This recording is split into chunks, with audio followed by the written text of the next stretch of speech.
Now this next concept, we're going to be talking about titrations and constructing pH curves.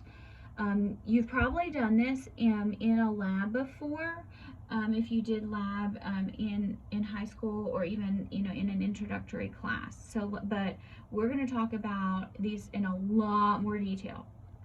So an acid-base titration. I talked about this a little bit, a very little bit, when we were talking about reactions in first semester. But this is where you take, generally, you take a basic, so it works the other direction, solution of known concentration, and you react it with an acidic solution, or the opposite, of unknown concentration. So the known solution you're going to add slowly. It's usually done with a burette.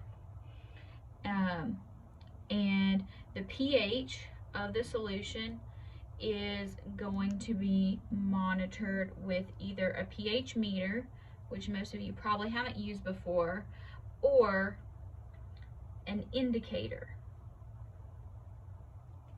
So an indicator is actually an organic acid where the acid has a different color than its conjugate base. And we'll talk about more about indicators later on, but that's what it is. So, and then the equivalence point, this is something that you need to know.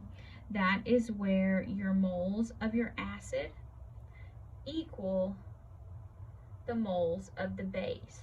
So they are equivalent to each other. Or you can say where your concentration of H plus equals your concentration of OH minus. So that's the equivalence point.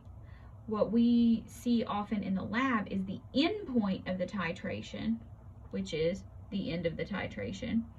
And that is going to be represented by either a large pH change, if we're using a pH meter, or the color change in the indicator.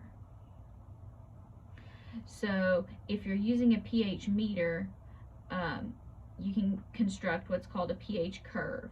And this is a plot where you have the volume that you add, that's going to be in milliliters, and that's on the x-axis, versus the pH on the y-axis.